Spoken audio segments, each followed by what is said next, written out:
రీసెంట్గా సమంత గారు రాజనీమూర్ గారు పెళ్ళైన సంగతి అందరూ తెలిసిందే. ఆ ఫోటోలు కూడా సోషల్ మీడియాలో హల్చల్ చేస్తున్నాయి. మరి ఇలాంటి టైంలో రాజనీమూర్ గారి భార్య అయితే ఒక సంచలన పోస్ట్ అయితే వేశారు. సో ఆవిడ ఫస్ట్ రియాక్షన్ అని చెప్పుకోవచ్చు. ఆవిడ ఏం వేశారు అయితే రాజనీమూర్ గారి భార్య శ్యామ్లీ గారు. సో మరి ఇప్పుడే కొత్తగా కాదు, మనం రీసెంట్గా కూడా మాట్లాడుకున్నాము. తను వరుసగా సోషల్ మీడియాలో కొన్ని పోస్టులు పెడుతూ వస్తున్నారు.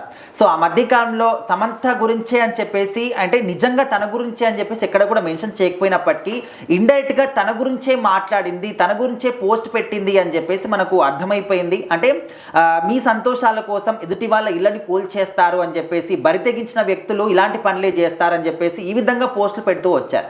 సో ఇప్పుడు ఏంటంటే నా జీవితం, చాలామంది కూడా ఈ యొక్క సెన్సేషనల్ న్యూస్ ఏదైతే ఉందో వాళ్ళిద్దరు పెళ్ళి, అంటే ఈ పెళ్ళి అని కూడా ఇక్కడ మెన్షన్ చేయలేదు పోస్ట్లో, బట్ ఏదో జరిగిన దాని గురించి నన్ను సోషల్ మీడియాలో కార్నర్ చేయడానికి, లేకపోతే సింపతి నా మీద చూపించడానికి, నా గురించి ఏదో వార్తలు రాసుకోవడానికి, నాతోని మాట్లాడడానికి చాలామంది మీడియా వాళ్ళు కూడా ట్రై చేస్తూ ఉన్నారు. బట్ నేను ఎవరికి కూడా ఎలాంటి ఇంటర్వ్యూలు కానీ, ఎలాంటి సోషల్ మీడియా పోస్టులు కానీ, ఎవరితో మాట్లాడాలి కానీ ఏవి కూడా చేయాలని అనుకోవట్లేదు. ఎందుకంటే ఇక్కడ నేను బాధపడడం కానీ, కృంగిపోవడం కానీ ఏది కూడా చేయట్లేదు. ఎందుకంటే మేమిద్దరం ఆల్రెడీ విడిపోయాము, ఎవరి లైఫ్లో వాళ్ళు హ్యాపీగా ఉన్నాం. సో ఎదుటి వాళ్ళు ఏం చేస్తున్నారు, వాళ్ళు ఎక్కడికి వెళ్తారు, ఎవరిని పెళ్లి చేసుకున్నారు, ఇవన్నీ కూడా నాకు అనవసరం. సో నా జీవితం ఏంటి, నేను పర్ఫెక్ట్గా ఉన్నాను. సో ప్రజెంట్ అయితే మొత్తం నా ఆలోచనలు కావచ్చు, నా ఫ్యూచర్ అంతా కూడా నా ఆరోగ్యం పైనే నేను దృష్టి సారిస్తాను. ఎందుకంటే మన ఆరోగ్యం కన్నా మహాభాగ్యం ఇంకా ఏది కూడా లేదు. ప్రశాంతత అండ్ మనం ఎప్పుడు కూడా ఎక్కడికి వెళ్ళినా కూడా మన మీద మనకు ఒక కాన్ఫిడెంట్ కానీ, నమ్మకం కానీ ఖచ్చితంగా ఉండాలి.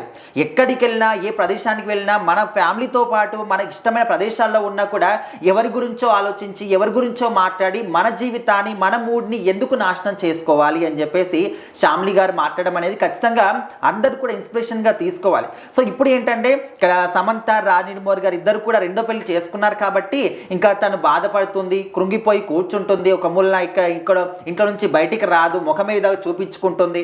సో ఈ విధంగా రకరకాలుగా సోషల్ మీడియాలో మాట్లాడుతూ ఉన్నారు. కానీ శ్యామ్లీ గారు మాత్రం అలాంటిది ఏది కూడా లేదు, నేను పర్ఫెక్ట్గా ఉన్నాను, నా జీవితం ఏంటి, నా ఫ్యూచర్ ఏంటి, నేను ఏం చేయాలి, ఇది కంప్లీట్గా నా దృష్టి అంతా కూడా దీనిపైనే ఉంది. ఎవరి గురించో అనవసరమైనటువంటి విషయాల గురించి ఆలోచించి నా మనస్సుని కానీ నేను పాడు చేసుకోవాలని అస్సలు అనుకోవట్లేదు.